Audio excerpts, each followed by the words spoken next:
The sun does not ask permission to rise. The storm does not apologize for its fury.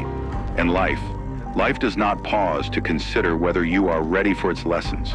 It comes unrelenting, unyielding, indifferent to your plans. It humbles you, not out of cruelty, but necessity. Because only in the breaking do you discover what you are truly made of. Only in the surrender do you find the strength to rise again. Think of the oak tree.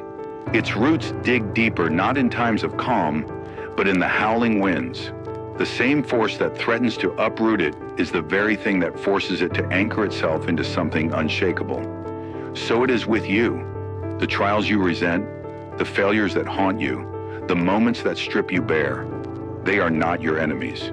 They are your architects, sculpting you into something harder, wiser, more resilient than you ever thought possible. There was a time when you believed you knew exactly how life should unfold. You had your maps, your calculations, your perfect vision of the future. Then reality laughed. A betrayal shattered your trust. A loss left you breathless.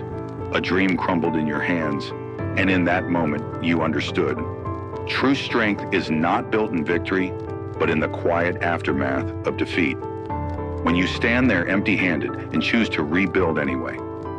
This is the paradox of humility. It is not weakness.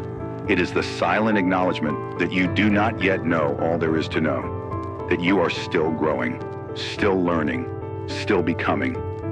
The ego screams for control, but the wise man kneels before the unknown. He understands that every great warrior, every legendary thinker, every titan of industry was first brought to their knees before they ever stood atop mountains. Look at history. Michelangelo did not carve David from marble without first enduring the dust, the sweat, the blistered hands. Beethoven composed symphonies while deaf, turning silence into music.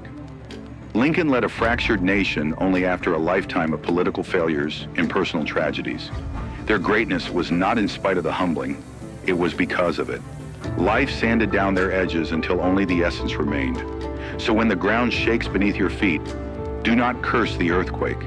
Ask what it is trying to teach you.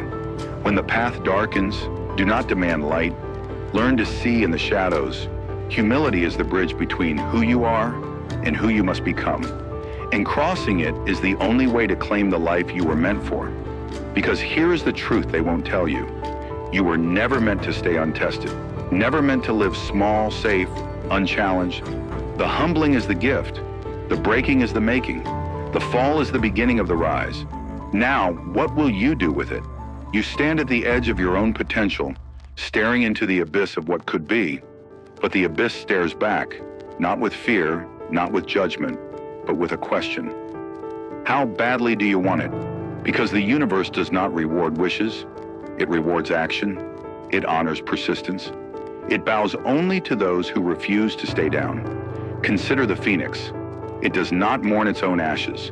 It rises from them, fiercer than before. You are no different. Every setback is fuel. Every failure is a lesson wrapped in disguise. Every humiliation, a stripping away of the illusions that once held you back. The ego dies hard, but when it does, something extraordinary takes its place. A quiet, unshakable knowing that you are capable of far more than you ever believed.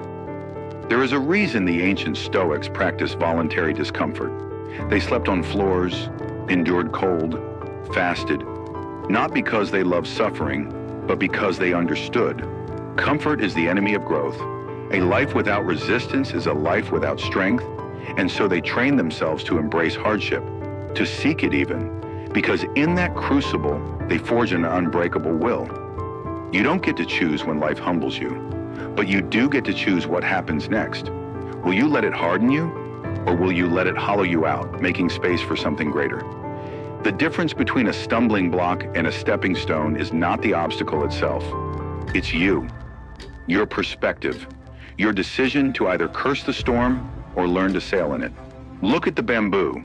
It bends in the wind, so flexible it seems weak.